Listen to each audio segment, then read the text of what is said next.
Hello my dear students, welcome to the channel. I am Shweta, your English teacher. I hope everyone is doing great. So today I am here with the chapter Lost Spring. And here in this particular video we are going to cover all the question answers, summary, explanation, each and everything about the chapter. Lost Spring is really a very beautiful, amazing and a realistic chapter by Anish Jung. Lost Spring. Do you have any idea about the title? Lost Spring. Yes, we are going to begin the chapter very shortly, but before that I'd like to ask you a question. Which is the most beautiful phase of a person's life? Of course it is childhood. Yes, childhood means going school, making friends, playing, dreaming about the future and enjoying the freedom, right? But imagine a child who has no school, no playground, no dream about the future. Yes, there are many children around us, those who don't have such kind of opportunity. As I told you, as I just asked you, which is the most beautiful time of a person's life? That is childhood. And which is the most beautiful season? Of course, spring. So here Anish Jung gives us a beautiful title, Lost Spring. एक बच्चा जिससे उसका बचपन ही छीन लिया जाए due to circumstances, due to responsibilities, due to societal expectations, due to the survival, like for the survival of life, he is not able to enjoy his childhood. He is not able to enjoy the spring of his life. Yes, then we call it the Lost Spring. The very beautiful, very touching story by Anish Jung. Let us begin with the author introduction.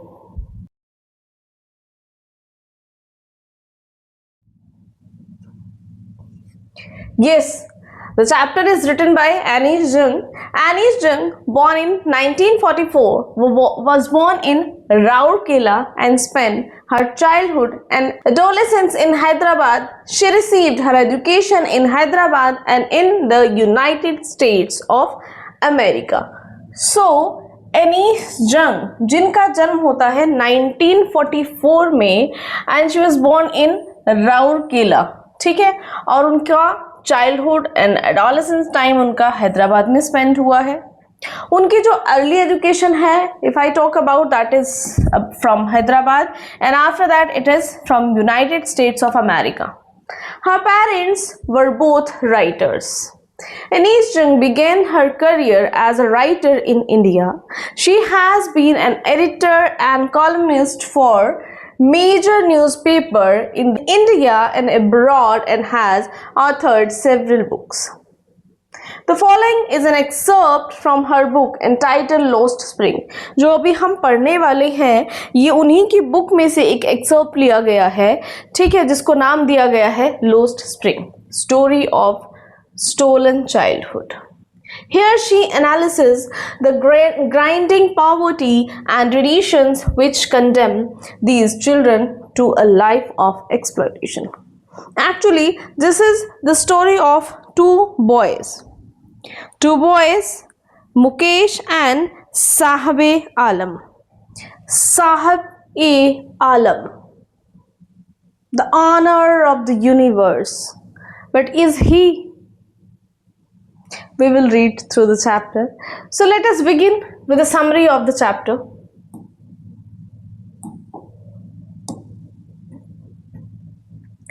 Anish Jung's Lost Spring explores the grinding poverty and traditions that condemn children to a life of exploitation, focusing on two distinct stories of stolen childhoods.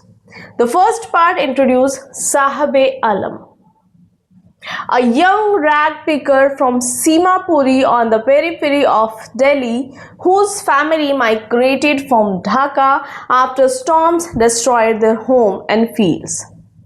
For children like Sahib, garbage is wrapped in wonder, a source of daily survival and occasional unexpected treasures like a 10 rupee note or a coin. Though Sahib eventually takes up a job at a tea stall where he loses his carefree freedom and his own agency. So first story we have about साहब आलम. साहब आलम एक rag picker है. दिल्ली के Seemapuri area में वो लोग रहते हैं और वो यहाँ आए हैं ढाका से. ढाका से एक नेचुरल डिजास्टर की वजह से उनका घर सब कुछ वहाँ पर ख़त्म हो जाता है और उसके बाद वो लोग शिफ्ट हो जाते हैं कहाँ? दिल्ली सीमापुरी, जो दिल्ली का एक आउटर एरिया है. वहाँ पर साहब आलम का काम क्या है? He is a rag picker. और वो जो गार्बेज डंप्स हैं, वो जो गार्बेज जिसमें वो जाकर के ढूंढ रहे होते हैं अपने सर्वाइवल के लिए डेली की चीज़ों को, वो उनके लिए एक वंडर है, वो उनके लिए एक ट्रेजर है, क्योंकि कभी कभी उनमें से उन्हें कुछ पैसे, कुछ रुपये मिल जाते हैं.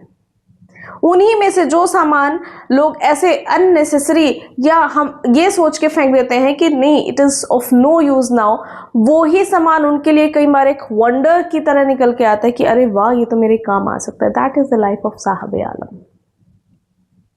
But that boy is the owner of his own will. जब तक वो कूड़े के ढेर में से सामान निकाल रहा है, कूड़े के ढेर में चीज़ें ढूंढ रहा है, वहाँ से मतलब वो एक रैग पिकर है, तब तक वो अपनी ज़िंदगी का खुद मालिक है. लेकिन जब स्टोरी की हम एंडिंग पे आते हैं, फर्स्ट पार्ट की एंडिंग पे आते हैं, तो एंडिंग तक आते आते हम देखते हैं कि अब साहब आलम एक टी स्टॉल पे काम करता है, जहाँ पर वो अब अपनी मर्जी का मालिक नहीं है. वहाँ पर उसका मालिक कोई और है और जिसकी इंस्ट्रक्शंस को, जिसके ऑर्डर को उसको फॉलो करना पड़ता है. Next story is about Mukesh. So the second part shifts to Firozabad, the center of India's glass blowing industry, where families toil in high temperature furnaces in dingy cells, trapped in a vicious cycle of poverty, illegal child labor, and the exploitation of middlemen and sahukars. Despite the crushing environment, a young boy named Mukesh dares to dream of breaking the generational curse to become a motor mechanic, illustrating a fragile spark of hope amid perpetual despair. Second जो story है वो मुकेश की है. मुकेश कहाँ रहता है? मुकेश रहता है फिरोजाबाद में, जहाँ पर जो ग्लास अपने ग्लास वर्क के लिए जाना जाता है. चूड़ियाँ है ना, तो कहीं से भी आप चूड़ियाँ जब लेते हैं, चूड़ियों की जब बात होती है, आज की मदद, तो फिरोज़ाबाद का नाम सबसे पहले आता है. तो ऐसे ही एक फैमिली से एक लड़का जिसका नाम है मुकेश, वो बिलोंग करता है. ये उनका एक ट्रेडिशनल ऑक्यूपेशन हो गया है. सभी क्या कर रहे हैं? चूड़ियाँ बना रहे हैं. इतने हाई टेम्परेचर में, इतनी डीप, इतने डार्क एरिया में वो लोग रहते हैं. वहाँ पर इतने हाई टेम्परेचर में बहुत सारे लोगों की आई साइट चली गई है. ठीक है, they are suffering with different diseases because of that temperature and that area, that atmosphere. But still Mukesh के मन में इतना सब कुछ होने के बाद उसके मन में एक होप है कि वो क्या बनेगा, वो एक मोटर मैकेनिक बनेगा. ठीक है, एक होप है उसके मन में. तो क्या ये एक्चुअल में उसकी जो होप है वो फुलफिल हो पाएगी या नहीं? पढ़ते हैं चैप्टर के through. So the chapter is really a very good moral, a very good message for the children who think that their parents have not done anything for them.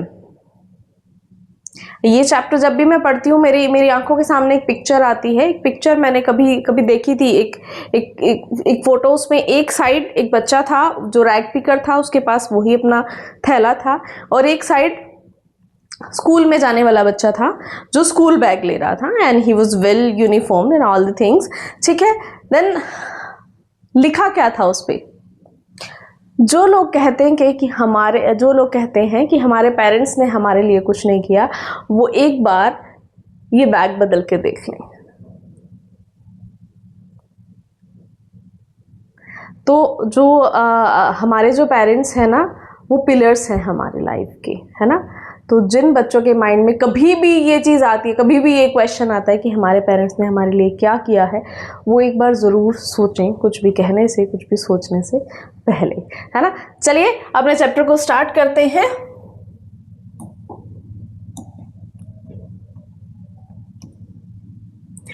Okay, sometimes I find a rupee in the garbage. कभी कभी मुझे garbage के बीच में एक रुपया मिल जाता है। Why do you do this? I ask Sahib, whom I encountered every morning scrounging for gold in the garbage dumps of my neighborhood. Why do you do this? तुम ये क्यों करते हो? कौन पूछ रहा है? The narrator, the author. तुम ऐसा क्यों करते हो? मैंने साहिब से पूछा, जिसको मैं रोज सुबह हूँ, जो मेरे आसपास, जो मेरे पड़ोस में जो कूड़े का ढेर है, वहां पर मैं उस लड़के को रोज मिलती हूँ। Sahib left his home long ago. Set amidst the green fields of Dhaka, his home is not even a distant memory. Sahib ने बहुत टाइम पहले अपना घर छोड़ दिया था। ढाका के हरे हरे मैदानों के बीच में उसका घर हुआ करता था, लेकिन अभी दूर दूर तक उसकी यादों में भी वो नहीं है। There were many storms that swept away their fields and homes. His mother tells him that's why they left looking for gold in the big city where he now lives. वहां पर बहुत स्टॉर्म आते थे, जिसकी वजह से उनके घर बह जाते थे, उनकी सारी चीज़ें ख़त्म हो जाती थी। इस वजह से उन्होंने उस एरिया को छोड़ दिया और अब वो दिल्ली के एक आउटर एरिया में रहते हैं। और वहाँ पर छोड़ने का जो रीज़न है कि वहाँ पर ये जो बहुत सारे स्टॉर्म्स आते थे, ठीक है, तो ये साहिब की साहिब की मदर ने उनको बताया। That's why they left. इस वजह से उन्होंने वहां से छोड़ दिया, looking for the gold in the big city where he now lives. और शहर में जहां पर उनको गोल्ड यहाँ पर it's not about real gold, it's about the belongings.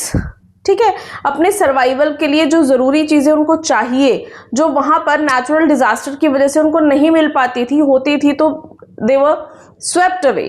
Okay, तो इस वजह से वो यहाँ पर आके रहने लगे हैं। I have nothing else to do, he mutters looking away. मेरे पास और कुछ करने को नहीं है। उसने धीरे से अपने आप से ही, जैसे वो कह रहे मेरे पास और कुछ करने को नहीं है, दिस वे, ठीक है, और मतलब दूसरी तरफ देखते हुए he is answering.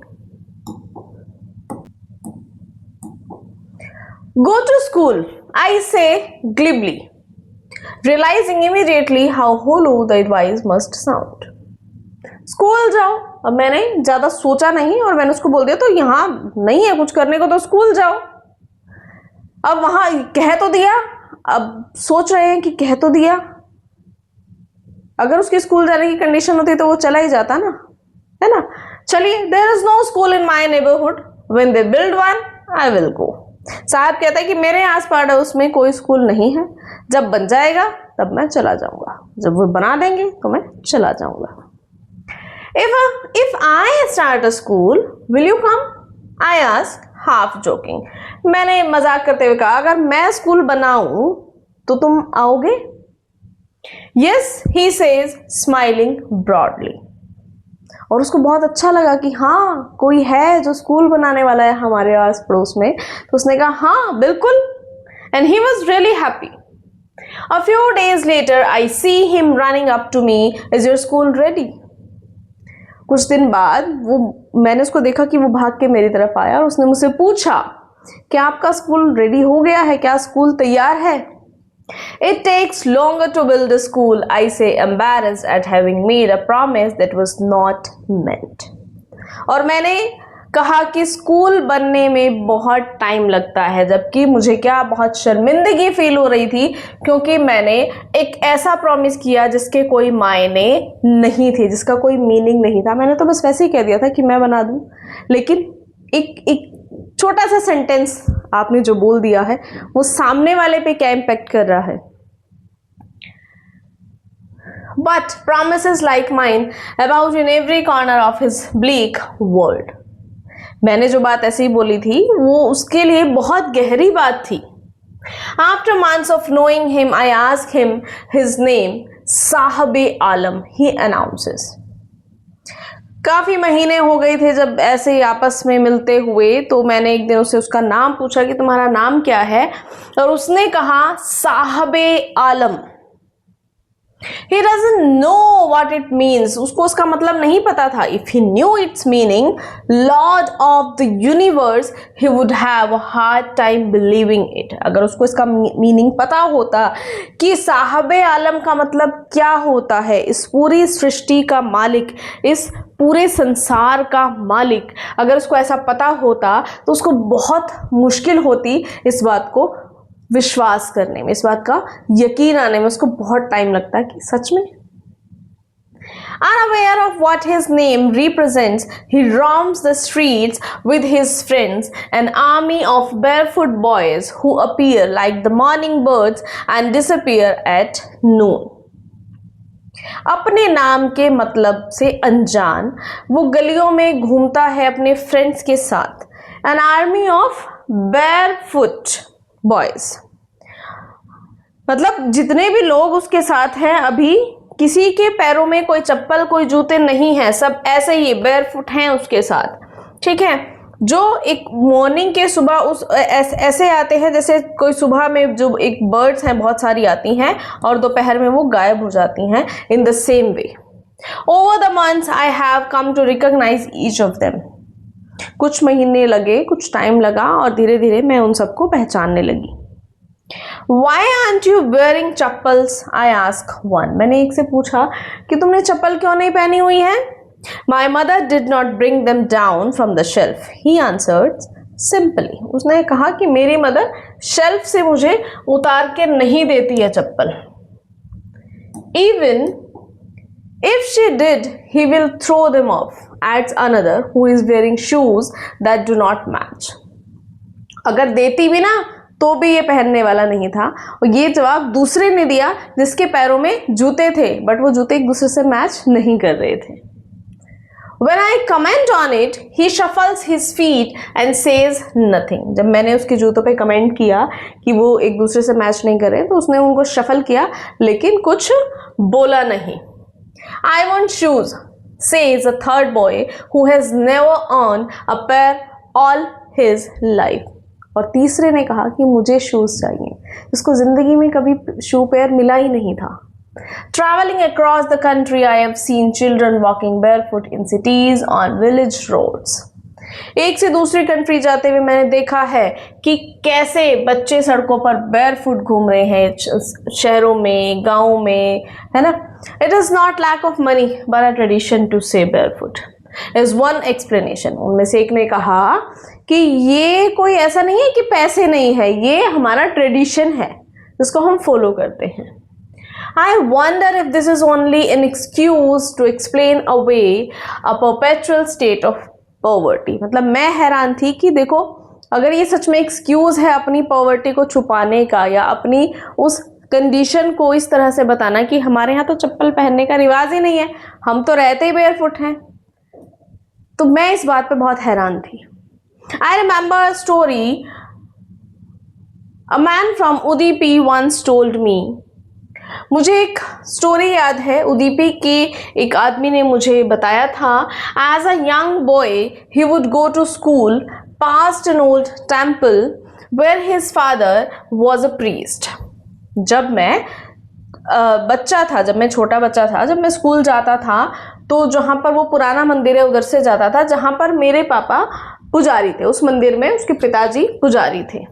He would stop briefly at the temple and pray for a pair of shoes. मैं वहाँ रुकता था स्पेशली उस मंदिर के आगे, और वहाँ एक क्या मांगता था मैं कि मुझे एक पेयर ऑफ शूज मिल जाए, जूतों की एक जोड़ी मिल जाए.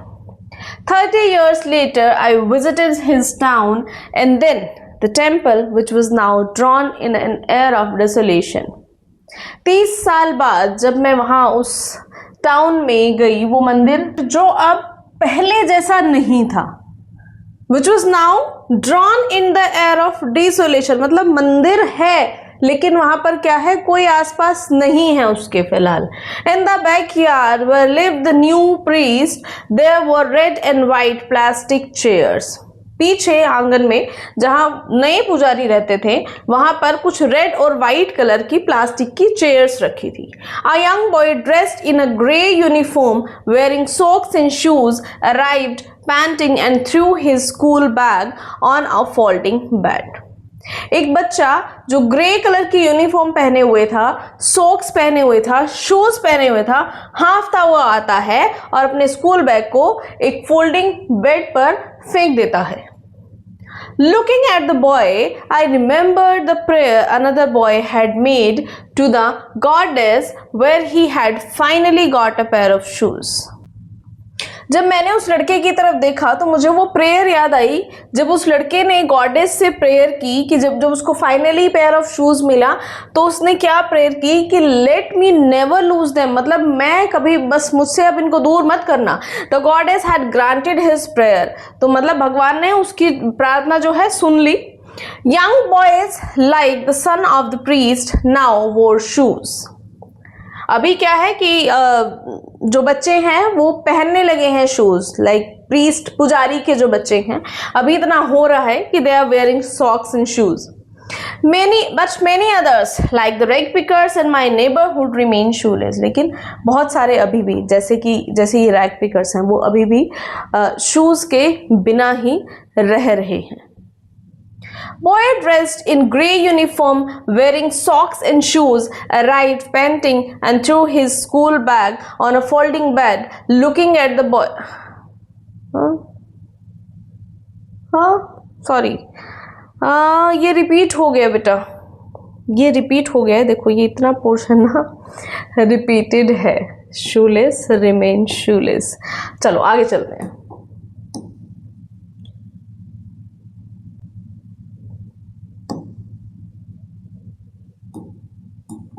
My acquaintance with the barefoot rag pickers leads me to Simapuri, a place on the periphery of Delhi, yet miles away from it, metaphorically.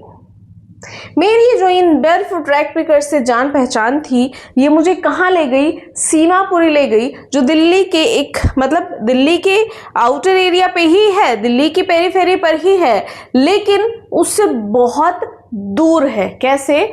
Metaphorically है दिल्ली में ही, लेकिन दिल्ली से बहुत दूर है. ऐसा क्यों कहा जाता है? Because Delhi is capital of our country, और वहाँ बहुत सारी चीज़ें देखने वाली हैं, वहाँ पर सब कुछ है, लेकिन वहाँ पर ये भी है जो दिल्ली में है, लेकिन दिल्ली से बहुत अलग, उनकी ज़िंदगी बहुत अलग है, उनका जो अपना एक वर्ल्ड है वो बिल्कुल अलग है.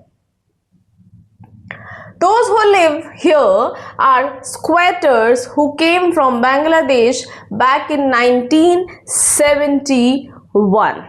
अब जो लोग यहाँ रहते हैं वो कौन हैं?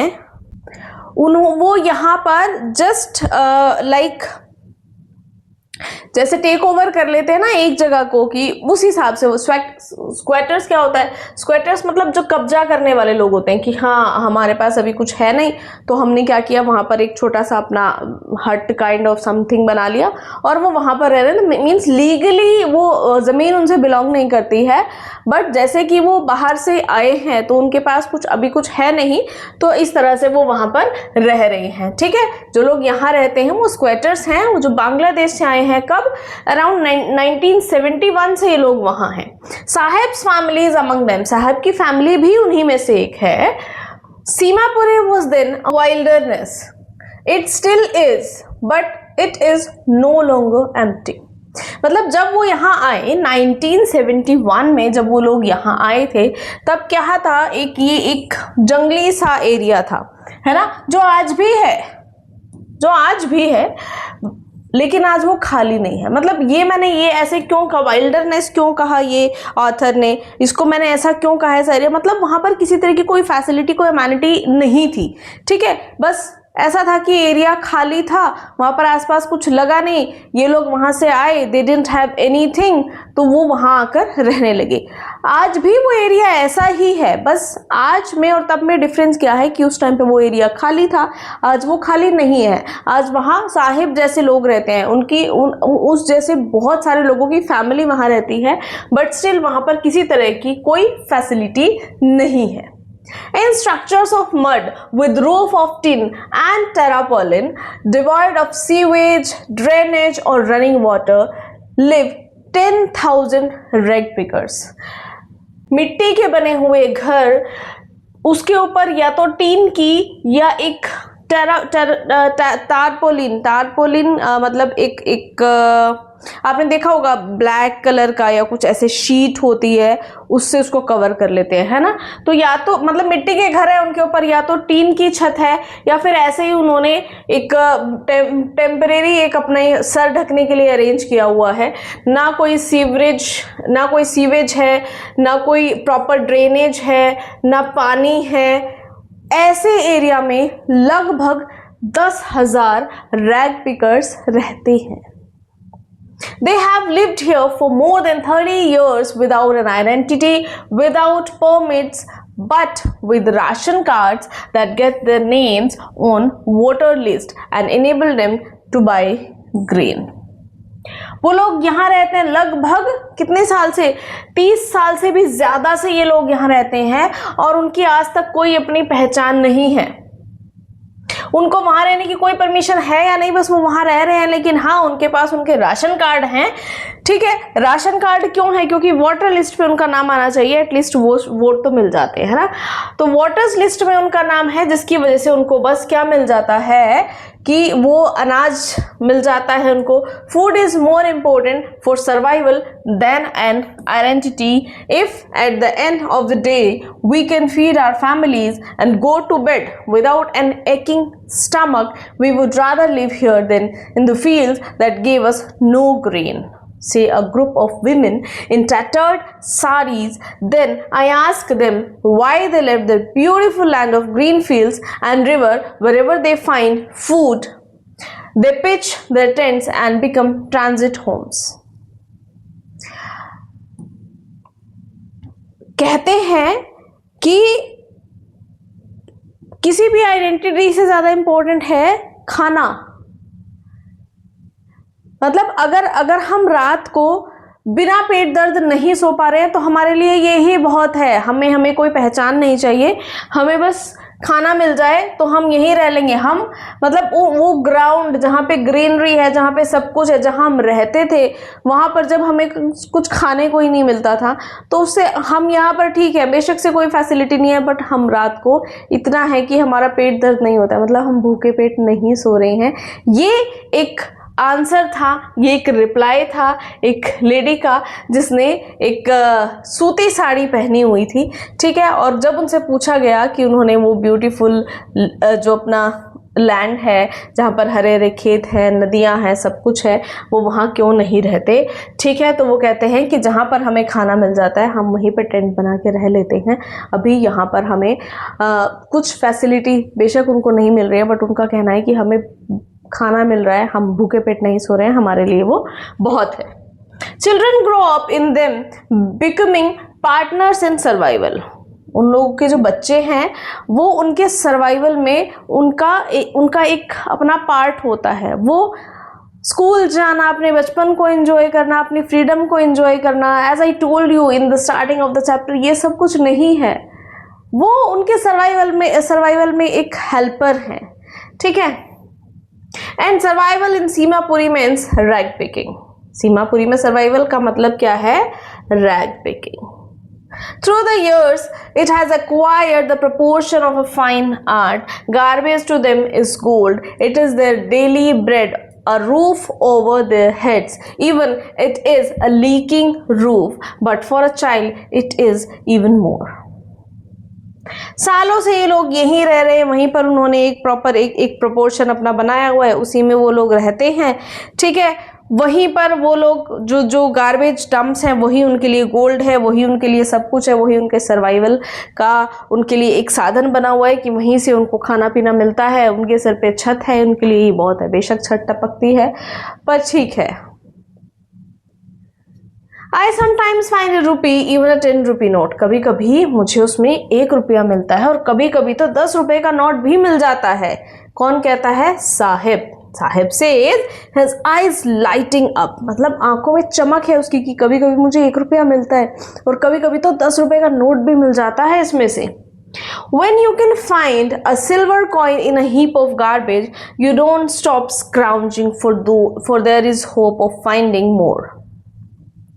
जब ऐसा कुछ होता है कि वहां से एक सिल्वर कॉइन वहां से निकल आए, तो ऐसे में वो रुक नहीं जाते हैं कि बस नहीं, फिर उनको और चाह होती है कि क्या पता और भी कुछ यहाँ से निकल आए। It seems that for children garbage has a meaning different from what it means to their parents. For the children it is wrapped in wonder, for the elder it is a means of survival. बच्चों के लिए, बड़ों के लिए, दोनों के लिए अलग अलग मीनिंग है। बच्चों के लिए वो एक वंडर है, वो उनके लिए ऐसा है कि जैसे अलादीन का चिराग, कि उसमें आप जब हाथ डालो उसमें कुछ ढूंढो तो आपको कुछ ना कुछ मिलेगा, ऐसा है। लेकिन अगर हम बात करें पेरेंट्स की या अडल्ट्स की, तो उनके लिए वो सर्वाइवल का एक मीडियम है। फाइन।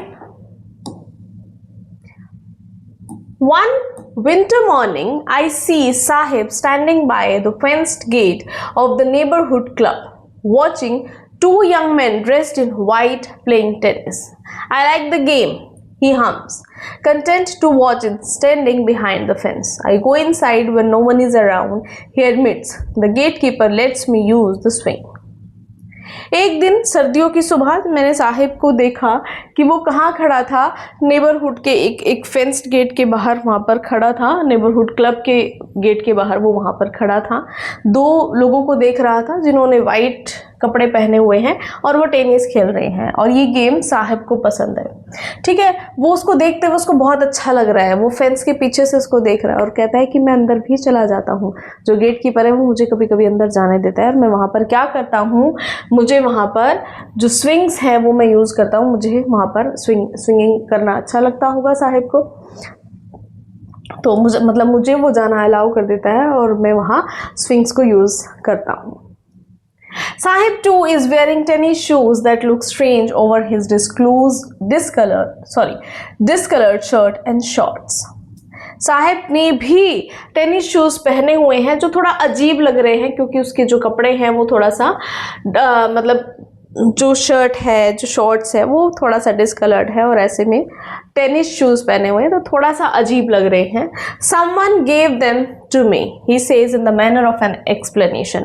उसने थोड़ा सा एक्सप्लेन करते हुए मुझे बताया कि ये मुझे किसी ने दिए हैं। The fact that they are discarded shoes of some rich boy who perhaps refused to wear them because of a hole in one of them does not bother him. जो ये फैक्ट बताता है कि ये शूज़ क्या है, किसी एक रिच बॉय, किसी एक अच्छी वेल ऑफ फैमिली से बिलोंग करते हुए एक लड़के के हैं, जिसने ये सोच के अब इनको रिजेक्ट कर दिया है कि अब मेरे किसी काम के नहीं है, इनमें एक होल है। जो होल साहिब के लिए मैटर नहीं करता, उसके लिए वो शूज़ मैटर करते हैं उसको पहनने के लिए मिले हैं। For one who has walked barefoot, even shoes with a hole is a dream come true. उनके लिए जो सुबह जो कभी से नंगे पांव घूम रहे हैं, जो कभी से बेयरफुट घूम रहे हैं, उनके लिए कोई वो होल कोई मैटर नहीं करता। उनके लिए वो शूज चाहे उनमें होल ही क्यों ना है, वो उनके लिए एक सपने का सच हो जाना जैसा है। But the game he is waiting so intently is out of his reach. लेकिन जो गेम वो देख रहा था वो उसकी पहुंच से बाहर था। This morning Sahib is on his way to the milk booth. आज सुबह साहिब क्या है, मिल्क बूथ की तरफ जा रहा है। In his hand is a steel canister. उसके हाथ में स्टील का एक कैनिस्टर है। I now work in a tea stall down the road. Sahib कहता है कि अब मैं कहाँ, एक टी स्टॉल पे काम करता हूँ. He says, pointing to the distance, I am paid 800 rupees and all my meals. मुझे वहाँ पर काम करने के 800 रुपये मिलते हैं और दिन का खाना भी मिल जाता, मतलब खाना वहीं से मिलता है और उसके साथ साथ 800 रुपये उसको मिल रहे हैं. Does he like the job? I ask. मैंने पूछा क्या उसको ये काम पसंद आ रहा है. His face I see has lost the carefree look. अभी उसका फेस, मतलब मैंने देखा कि वो जो एक इंडिपेंडेंट वाला जो फेस था ना उसका, कि हाँ मैं अपनी मर्जी का मालिक हूँ, ऐसा अब नहीं था. The steel canister seems heavier than the plastic bags he would carry so lightly over his shoulder. जो स्टील का कैनिस्टर था वो भारी लग रहा था उस प्लास्टिक बैग से जो कभी वो अपने कंधों पे लेके घूमता था. The bag was his. Bag उसका अपना था. The canister belongs to the man who owns the tea shop. और जो कैनिस्टर है वो उस इंसान से बिलोंग करता है, वो उसने दिया हुआ है जिसकी वो चाय की दुकान है. Sahib is no longer his own master. Sahib अब अपनी मर्जी का मालिक नहीं है. So this is the first story we have completed. I hope सभी को समझ में आई है. बहुत आराम से, बड़े धीरे धीरे एक एक वर्ड को, एक एक सेंटेंस को समझ के हमने ये इसको किया है. ठीक है, यहाँ से हमारी जो साहिब आलम की स्टोरी है वो कंप्लीट होती है और नेक्स्ट हमारी जो मुकेश वाली स्टोरी है वो हम अभी पढ़ने वाले हैं. ठीक है, आई होप सभी को ये समझ में आ गया है और अगर किसी को कोई डाउट है तो आपको पता है क्या करना है. Just let me know through your precious comments.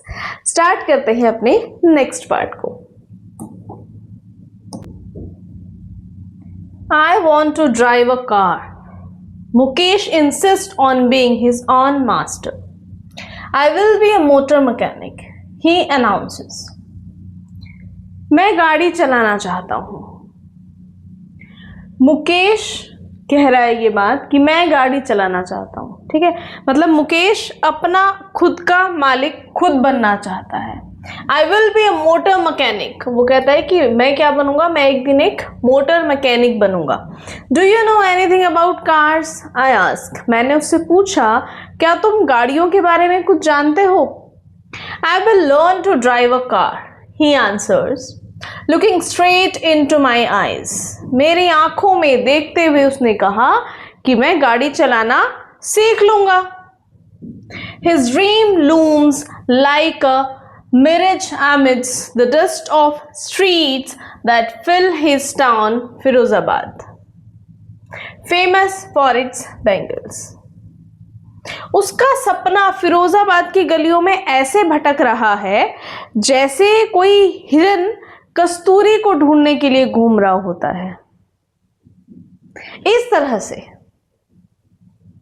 Firozabad किसके लिए फेमस है? चूड़ियों के लिए. As I told you in the starting of the video, है ना, I told you फिरोजाबाद चूड़ियों के लिए बहुत फेमस जगह है. वहाँ पे हम अलग अलग तरह की बहुत बहुत बड़े लेवल पे चूड़ियाँ बनाई जाती हैं.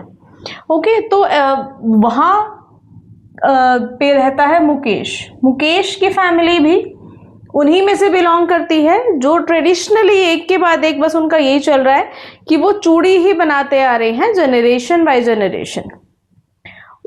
इससे आगे पीछे उनके दिमाग में कोई ऑक्यूपेशन नहीं आया है. तो वो चूड़ी बना, अब वो जो चूड़ी बनाने वाला जो सिस्टम इनका चल रहा है, मुकेश कहीं ना कहीं उन चीज़ों से अलग सोचता है. वो वहाँ से अलग निकलने की सोचता है इस चीज से और वो कहता है कि मैं मोटर मैकेनिक बनूंगा, गाड़ी चलाना सीख लूंगा. और एक सपना उसके मन में जो है घूम रहा है. Fine. Every other family in Firozabad is engaged in making bangles. Firozabad में मतलब मोस्टली आप हर एक फैमिली का आप देख सकते हो कि वो क्या करते हैं, बैंगल्स बनाते हैं. It is the center of India's glass blowing industry where families have spent generations working around furnaces, welding glass, making bangles for all the women in the land, it seems. It is the center of India's glass blowing industry. India का centre है ये glass industry की अगर हम बात करेंगे तो जहां पर फैमिलीज की जनरेशन्स बीत गई हैं फर्नेसेस के अराउंड काम करते हुए, ठीक है, चूड़ियों को आपस में जोड़ते हुए, चूड़ियां बनाते हुए, ठीक है, for all the women in the land it seems. Bharat की हर घर की स्त्रियां क्या पहनती हैं? चूड़ियां पहनती हैं। चूड़ियां बहुत हमारे लिए शुभ मानी जाती हैं, है ना। शादी की बात हो या कोई फेस्टिवल की बात हो तो चूड़ियां, मेहंदी, ये सब है ना, इन्हीं सब का माइंड में आता है फॉर लेडीज। तो वहाँ पर क्या है कि इंडिया की हर औरत के लिए वहाँ पर चूड़ियाँ बनाई जाती हैं। तो बहुत बड़े लेवल पे मतलब वहाँ चूड़ियाँ बनाई जा रही हैं। तो Mukesh family is among them. Mukesh की फैमिली भी उन्हीं में से एक है। None of them know that it is illegal for children like him to work in the glass furnaces with high temperatures in dingy cells without air and light. That the law, if enforced, could get him and all those 20,000 children out of the hot furnaces where they slog their daylight hours, often losing the brightness of their eyes. उनमें से कोई भी नहीं जानता है कि बच्चों से इस तरह के इतने हाई टेम्परेचर में भट्टियों के पास ऐसे अंधेरी सेल्स में इस तरह से काम कराना ये इल्लीगल है ना। चाइल्ड लेबर के बारे में सभी को पता है ना। तो बच्चों से काम कराना इल्लीगल है।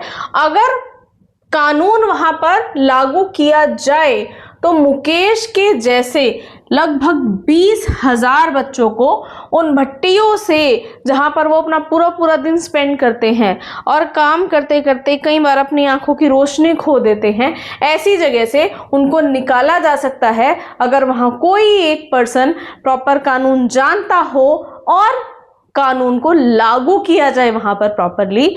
तो इतने बच्चे वहां पर काम करते हैं। 20,000 इन्होंने नंबर हमें दिया। Okay. Mukesh eyes beam as he volunteers to take me home, which he proudly says is being rebuilt. Mukesh की आंखें चमक उठती हैं जब उसके घर जाने की बात होती है। मतलब वो मुझे घर ले जाना चाहता है, वो मुझे घर ले जाने का इच्छुक है, दिखाना चाहता है और बड़ी प्राउडली कहता है कि उसका घर क्या है, रिकंस्ट्रक्शन चल रहा है उसके घर का। We walk down stinking lanes chalked with garbage, past homes that remain hovels with crumbling walls, wobbly doors, no windows, crowded with families of humans and animals coexisting in a primeval state. हम छोटी छोटी गलियों से निकल के गए जहाँ इतनी बदबूदार वो गलियाँ और वहाँ पर आसपास जो घर हैं उनकी कंडीशन ख़राब है, दरवाजे हैं तो वो जर्जर हालत में है, खिड़कियाँ हैं ही नहीं, बहुत नज़दीक घर हैं, बहुत कंजस्टेड एरिया है, वहाँ पर इंसानों की, जानवरों की, सबकी फैमिली एक साथ रह रही है। तो वो कंडीशन बहुत ख़राब है उस एरिया की। He stops at the door of one such house, bangs a wobbly iron door with his foot and pushes it open. ऐसे ही एक घर के सामने वो रुकता है, अपने पैर से एक जर्जर से लोहे के दरवाजे को मारता है और वो दरवाजा खुल जाता है। We enter a half built shack, और हम एक आधे बने हुए, मतलब एक आधी अधूरी सी झोपड़ी टाइप ऑफ घर में वो जाते हैं। ठीक है, जैसे जितना प्राउडली उसने बोला था कि मेरा घर रीबिल्ड हो रहा है, उस एरिया में जो वहाँ की कंडीशन थी और जिस तरह से उसका घर था, मतलब एक आधा अधूरा सा वो बना हुआ, वो प्रॉपर आप उसको घर भी नहीं कह सकते हो, झोपड़ी काइंड ऑफ। ठीक है, शैक क्या होता है? झोपड़ी जैसे बस डाल लिया है एक कि हाँ बस हम यहाँ पर रहने वाले हैं। Okay, in one part of it thatched with dead grass, is a firewood stove over which sits a large vessel of sizzling spinach leaves. एक साइड में अगर हम बात करें, एक साइड में सूखी घास है, एक स्टोव जल रहा है. स्टोव में क्या है कि जो पालक के पत्ते हैं वो सिक रहे हैं उसके ऊपर. On the ground in large aluminium platters are more chopped vegetables. दूसरी साइड जब आप देखेंगे तो वहां पर एल्युमिनियम के बड़े बड़े बर्तन हैं जिसमें सब्जियां कटी रखी हैं. अ frail young woman is cooking the evening meal for the whole family. एक कमजोर सी छोटी सी एज की लेडी है जो पूरे परिवार के लिए रात का खाना प्रिपेयर कर रही है. Through eyes filled with smoke she smiles. आंखों में धुआं भरा हुआ है बट हाँ वो स्माइल करती है. She is the wife of Mukesh elder brother. Mukesh के बड़े भाई की पत्नी है वो. Not much older in years, ज्यादा बड़ी नहीं है. She has begun to command respect as the bahu, the daughter-in-law of the house, already in charge of 3 men, her husband Mukesh and their father. बहुत ज़्यादा उम्र नहीं है, छोटी सी ही उम्र में उसको बहू की पदवी मिल गई है और वो अभी से ही 3 पुरुषों को संभाल रही है जिसमें मुकेश है, मुकेश के बड़े भाई हैं और उनके पिताजी हैं.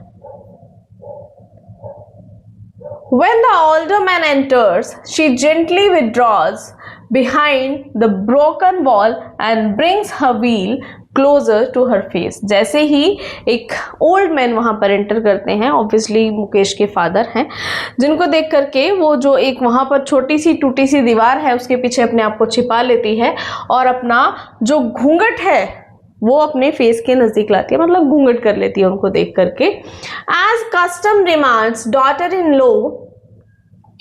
daughter-in-law must veil their faces before male elders. मतलब ये उनका ट्रेडिशन है कि जब भी कोई एक पर्सन मतलब मेल पर्सन एंटर करेगा तो उनको अपना फेस नहीं दिखाना होता है, उनको घूंघट करना होता. घूंघट का है अभी भी बहुत सारे हैं लोग जिनके घरों में अभी भी ये है, तो कि बड़ों के सामने फेस नहीं दिखाते हैं, अपने फेस को कवर कर लेते हैं. That is the thing. Okay. Despite long years of hard labor, first as a tailor, then a bangle maker, he has failed to renovate a house, send his 2 sons to school. All he has managed to do is teach them what he knows, the art of making bangles. इतने सारे सालों में इतनी मेहनत में, शुरू में एक दर्जी के रूप में, बाद में एक चूड़ी बनाने वाले के रूप में, मतलब उन्होंने क्या किया है अपनी ज़िंदगी में. ना वो अपने घर को रेनोवेट करवा पाए हैं, ना वो अपने दोनों बच्चों को पढ़ा पाए हैं. बस क्या कर पाए हैं कि उन्होंने उनको चूड़ी बनाना सिखा दिया है. इतना ही वो अपनी लाइफ में कर पाए हैं. इट इज़ हिज कर्म, his destiny, says Mukesh's grandmother, who has watched her own husband go blind with the dust from polishing the glass of bangles. ये इसका कर्म है, इसकी किस्मत है, ये कहती हैं मुकेश की दादी, जिन्होंने खुद अपने हस्बैंड को ये पॉलिश से और इस तरह इतने टेम्परेचर में अपने हस्बैंड को ब्लाइंड होते हुए, अंधा हो करके दुनिया से जाते हुए देखा है. इतना होने के बाद भी वो कहती है कि ये इसका कर्म है, ये इसकी किस्मत है. क्या ना गॉड गिवन लिनिएज है वो भी ब्रोकन. भगवान की दी हुई परंपरा को कैसे तोड़ सकता है. She implies born in the caste of bangle makers, they have seen nothing but bangles in the house, in the yard, in every other house, every other yard, every street in Firozabad. Bangle makers की family में जन्म लेकर के उन्होंने सारी जिंदगी कुछ नहीं देखा, सिर्फ चूड़ियां देखी हैं. अपने घर में चूड़ी, आंगन में चूड़ी, दूसरे घर में चूड़ी, दूसरों के आंगन में चूड़ी, हर गली में, फिरोजाबाद की हर गली में, हर घर में, हर आंगन में सिर्फ चूड़ियां ही देखी हैं उन लोगों ने. Spirals of bangles, sunny gold, paddy green, royal blue, pink, purple, every color born out of the 7 colors of the rainbow lie in mounds in unkempt yard, are piled on four-wheeled handcrafts pushed by young men along the narrow lanes of shanty town. इतने अलग अलग colour, yellow, blue, green, मतलब rainbow से जितने भी colour बन सकते हैं, हर कलर की चूड़ियाँ, चूड़ियों के ढेर, फिर उनको एक 4 व्हीलर काइंड ऑफ मतलब एक जिसको हम कहते हैं रेडी नॉर्मली, है ना, उसमें उनके चूड़ियों के ढेर लगा दिए जाते हैं। फिर वो छोटी छोटी नैरो सी गलियों से निकल करके उनको लेके जाया जाता है। And in dark hutment next to lines of flames of flickering oil lamps sit boys and girls with their father and mothers welding pieces of colored glass into circles of bangles। एक ढेर लगा के उसमें ready में उनको लेके जाया जाता है एक जगह से दूसरी जगह, जहाँ पर उनको फिर रखा जाता है। और फिर दिए की एक फ्लिकर करती हुई रोशनी में, उसी रोशनी में बच्चे अपने पेरेंट्स के साथ बैठ करके क्या करते हैं, चूड़ियों को जोड़ते हैं, है ना, उनको प्रॉपर सर्कल बनाते हैं, जहाँ जहाँ उनको लगता है कि जिस मतलब वो उनको एक प्रॉपर शेप देने में, कलर देने में, हर चीज में बच्चे हेल्प कर रहे हैं। Their eyes are more adjusted to the dark than the light outside, that is why they often end up losing their eyesight before they become adults। उनकी आंखें अंधेरे में काम करने के लिए मतलब वो एडजस्ट हो जाती हैं बाहर की लाइट से ज़्यादा। क्यों? क्योंकि वो उसी काम में लगे हुए हैं और इसीलिए एक प्रॉपर टाइम आने से पहले ही वो अपनी आईसाइट खो देते हैं। Savita, a young girl in a drab pink dress, sits alongside an elderly woman soldering pieces of glass। Savita एक लड़की, ठीक है, जिसने एक ड्रैब पिंक ड्रेस पहनी हुई है, एक एल्डरली वुमन है वहाँ पर उनके पास बैठी हुई और क्या कर रही है, वो कांच के ग्लासेस को जोड़ रही है आपस में। As her hands move mechanically like the tongs of a machine, मतलब उसके हाथ अपने आप ही मशीन की तरह, जैसे मशीन के जो चिमटे होते हैं ना कि वो अपने आप ही काम करते हैं, इस तरह से उसके हाथ चल रहे हैं।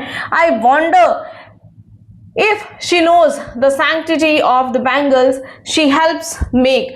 It symbolizes an Indian woman's suhag, auspiciousness in marriage. It will dawn on her suddenly one day when her head is draped with a red veil, her hands dyed red with henna and red bangles rolled onto her wrist।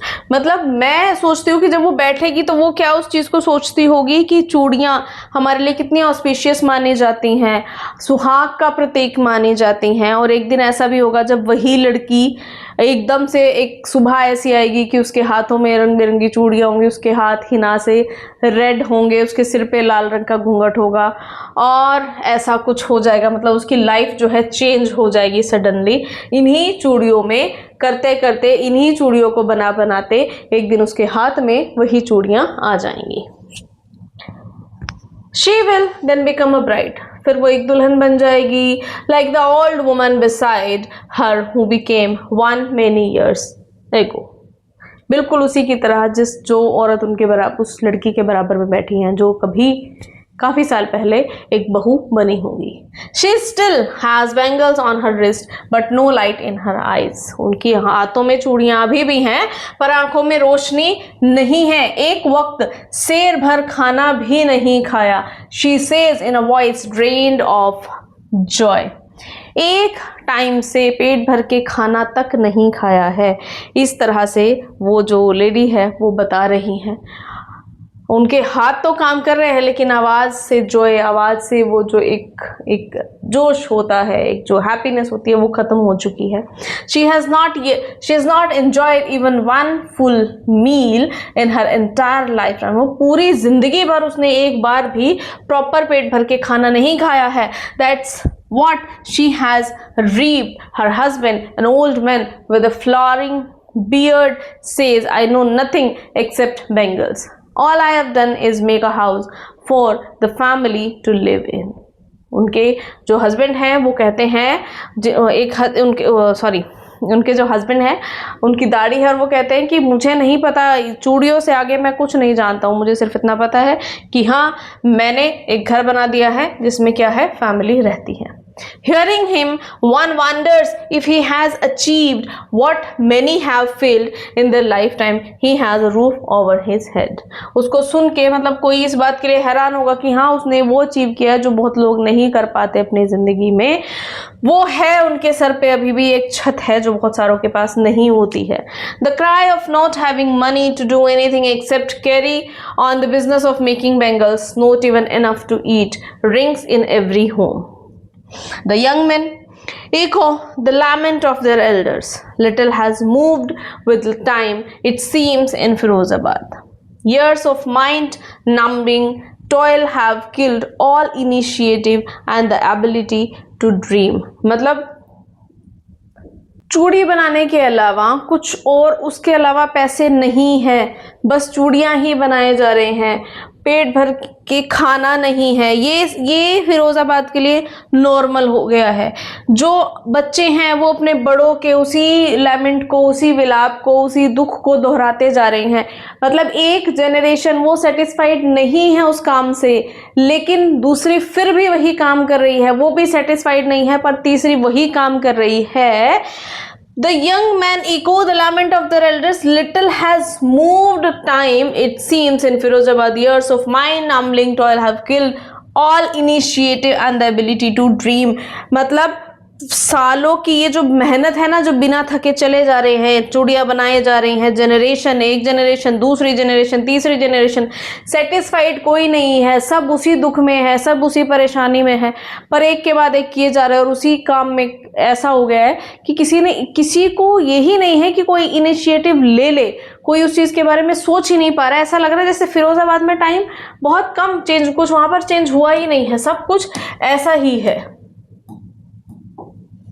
Why not organize yourself into a cooperative? I ask a group of young men who have fallen into the vicious circle of middlemen who trapped their fathers and forefathers. मैंने उनसे कहा कि आप अपने इस काम को एक बिजनेस में चेंज क्यों नहीं कर लेते हैं। एक वहाँ पर जो कुछ लोग बैठे थे उनके ग्रुप से मैंने पूछा कि आप इसको मतलब वो एक सर्कल जो मैंने भी बताया ना कि वो एक उसमें फंसे हुए हैं एक सर्कल में कि ठीक है एक जनरेशन उस काम को कर रही है, they are not satisfied, they don't even have proper food, they don't have anything to fulfil their dreams, they don't have dreams even.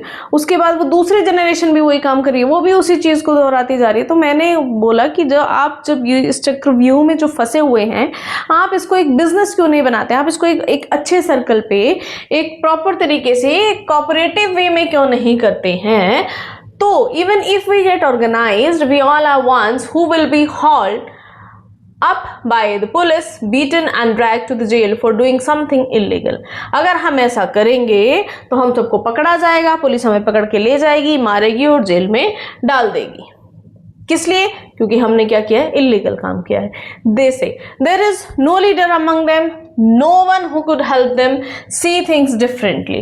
उनमें कोई लीडर नहीं है, कोई ऐसा नहीं है जो चीज़ों को दूसरे तरीके से देखे और कुछ नया करने की कोशिश करे। Their fathers are as tired as they are. उनके फादर, उनके बच्चे सब थके हुए हैं, सब उसी चीज़ में हैं, सेटिस्फाइड कोई नहीं है, सब थक चुके हैं, लेकिन नया कोई नहीं करना चाहता। They talk endlessly in a spiral that moves from poverty to apathy to greed and to injustice. Listening to them, I see two distinct worlds. One of the family caught in a web of poverty, burdened by the stigma of caste in which they are born. The other as vicious circle of sahukars, the middlemen and the policemen, the keepers of law, the bureaucrats and the politician. मुझे दो अलग-अलग world नजर आ रहे हैं। एक तरफ वो हैं जो क्या कर रहे हैं, जो इस जाल में, इस गरीबी के जाल में फंस के रह गई हैं, और दूसरी तरफ वो नेता, वो पुलिस, वो साहूकार, वो सब वो है। तो मुझे यहाँ दो वर्ल्ड नजर आए। Together they have imposed the baggage of child that he cannot put down. Before he is aware he accepts it as naturally as his father. To do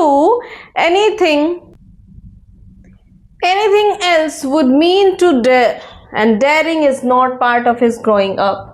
When I sense a flash of it in Mukesh, I am cheered. I want to be a motor mechanic. He repeats.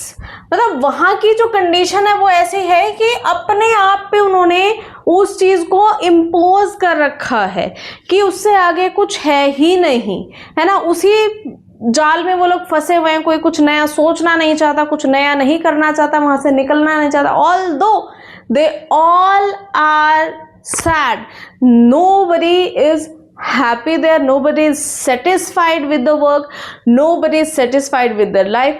Still they are doing the same thing, they are repeating the same things again and again and again. ऐसे में मुकेश जब कुछ नया सोचता है तो मुझे बहुत खुशी होती है। वो फिर से रिपीट करता है कि मुझे एक मोटर मैकेनिक बनना है।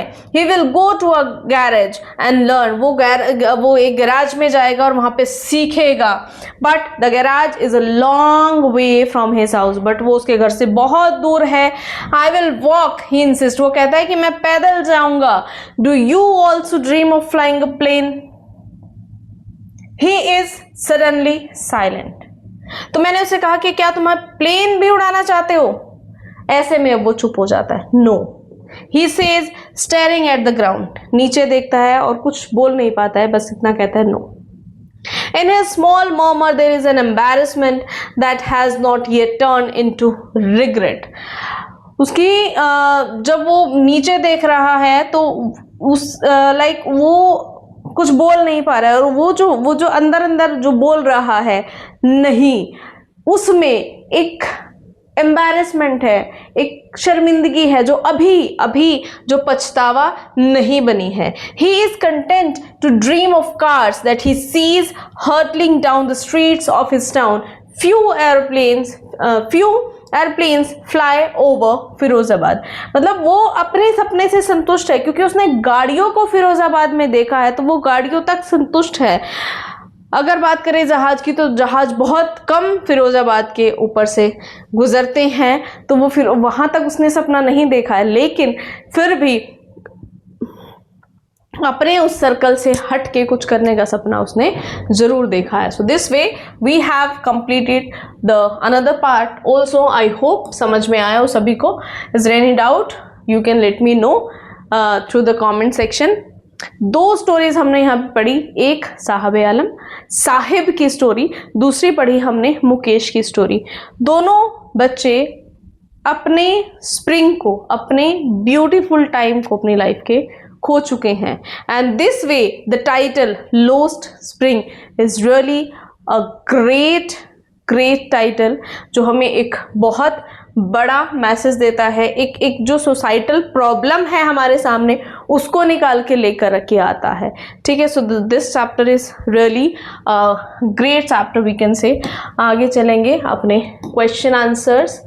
Okay, so what could be some of the reasons for the migration of people from villages to cities? गांव से शहर की तरफ जो लोग जा रहे हैं, उसका क्या रीजन हो सकता है? People migrate from villages to cities for several reasons. The main reason is to search for better employment opportunities. The main thing is, and higher wages, as cities have more industries, offices and businesses. Many people also move to provide their children with better education and to access advanced healthcare facilities. Mainly क्या होता है कि सब अच्छी employment opportunities के लिए जाना चाहते हैं, जिनको अच्छा पैसा मिले, अच्छे wages मिले। क्यों? क्योंकि शहरों में गाँव से ज़्यादा opportunities होती हैं, है ना। फिर दूसरा रीज़न क्या हो सकता है कि वो लोग जाते हैं जो चाहते हैं कि हमारे बच्चे हमसे अच्छा पढ़ ले, हम कुछ नहीं कर पाए तो बच्चे कम से कम एक अच्छी एजुकेशन ले लें। Right, cities offer improved infrastructure such as better roads, transportation, electricity and communication services which make life more convenient. In addition, poverty, unemployment, lack of industries, poor farming conditions, crop failures and natural disasters in villages force many people to leave their homes. Thus, the hope for a better standard of living and greater opportunities encourages people to migrate from villages to cities. Right? चलेंगे अपने next question की तरफ. Would you agree that promises made to poor children are rarely kept? Why do you think this happened in the incident narrated in the text? क्या आप इस बात से सहमत हो कि जो बच्चे गरीब फैमिली से बिलोंग करते हैं उनके प्रॉमिस, मतलब जैसे हमने अभी साहब वाले में पढ़ा कि हंसी हंसी में कह दिया कि हाँ मैं स्कूल बनाऊंगी तो तुम आ जाना, है ना, तो उनके जो उनसे किए गए वादे बहुत रेयर पूरे होते हैं. आपको ऐसा क्यों लगता है जब टेक्स्ट से हम इसको रेफर करते हैं? So yes, I agree that promises made to poor children are often not kept. In the chapter Lost Spring, the author shows that poor children are frequently given false hopes instead of real opportunities. For example, when Sahib asks if there is a school, the author jokingly says she will start one, but nothing actually happens. This reflects how society often makes promises without taking action. Such promises remain unfulfilled because of poverty, lack of resources, government neglect, corruption, social inequality. Many poor children are forced to work with support their families instead of going to school. As a result, they are deprived of education and better future. The incident in the chapter highlight that while people may sympathize with poor children, they often fail to bring about real change. Sympathy हो सकती है, लेकिन change लाना is a different thing. जो हर कोई नहीं उसके लिए अब step लेता है, हर कोई नहीं आगे आता है. The chapter emphasizes the need for sincere efforts and practical action rather than empty promises. Okay, next question we have. What forces conspire to keep the workers in the bangle industry of Firozabad in poverty?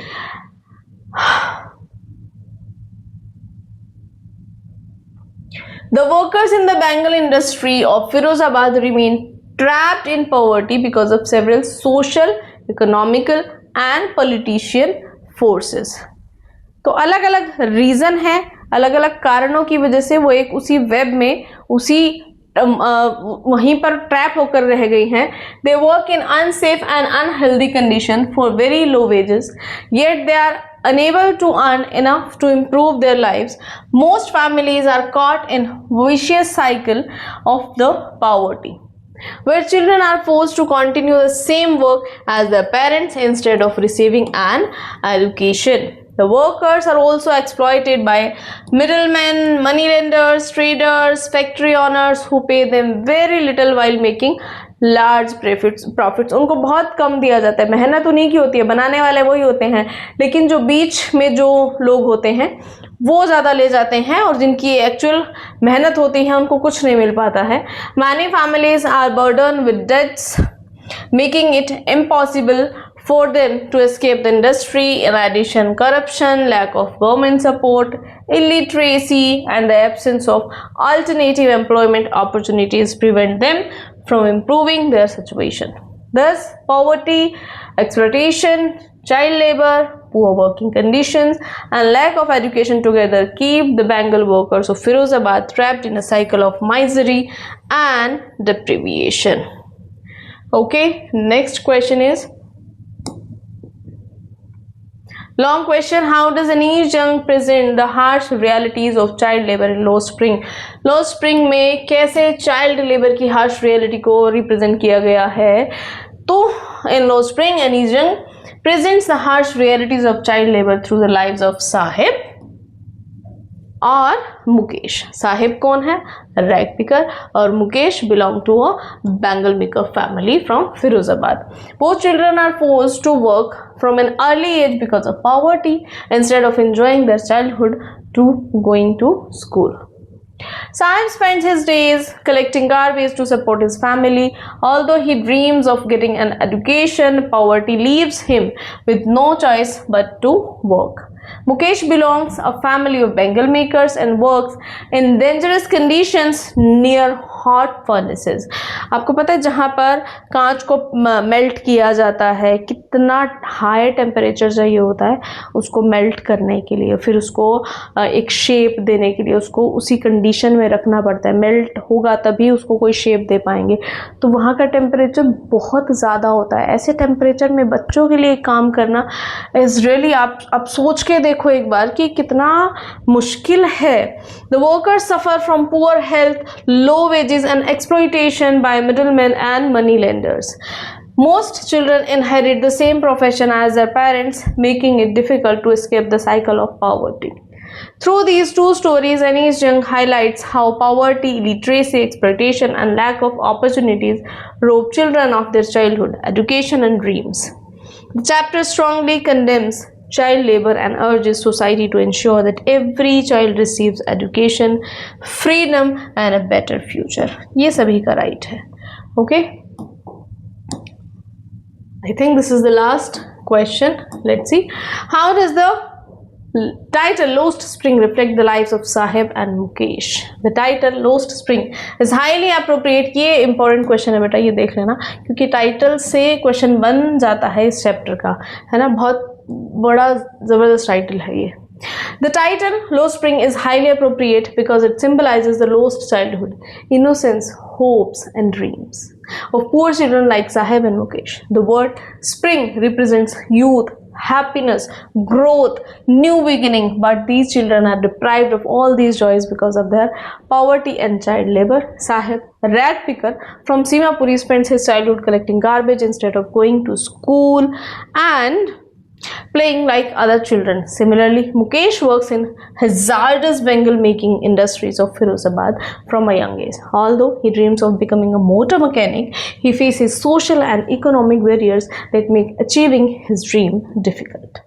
Through the lives of Sahib and Mukesh, Anees Jung shows how poverty, exploitation, illiteracy, and lack of opportunities steal children's childhood and force them into labor. Thus, the title Lost Spring reflects the loss of their innocence, education, freedom, and the chance to build a brighter future. It also serves as a powerful reminder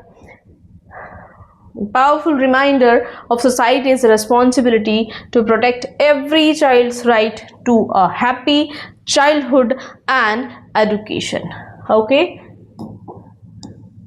so that's way we have completed our chapter कैसा लगा ये ज़रूर बताइएगा, explanation कैसी लगी ये भी ज़रूर बताइएगा, क्योंकि जब तक आप नहीं बताएंगे मुझे कैसे पता लगेगा कि आपको समझ में आ रहा है या नहीं, है ना। So please do let me know with your precious, with your प्यारे प्यारे कमेंट्स। आपके कमेंट्स पढ़ के अच्छा लगता है, मोटिवेशन मिलता है, आगे काम करने का मन करता है ना। तो आगे अभी तो कुछ भी नहीं है, अभी तो हमारा सिलेबस शुरू हुआ है। There are lot many things to teach you and don't worry, आपके लिए बहुत, अभी तो हमारा राइटिंग पार्ट सारा रहता है, बहुत सारी चीज़ें हैं जो हमें करनी है और बहुत इजी, बहुत अच्छी ट्रिक्स के साथ बड़े प्यारे प्यारे तरीके से सारा सिलेबस करने वाले हैं। So stay tuned, keep watching. आप अपना प्यार ऐसे ही बनाए रखिए। Just like the video, share with your friend and do subscribe the channel. Thank you.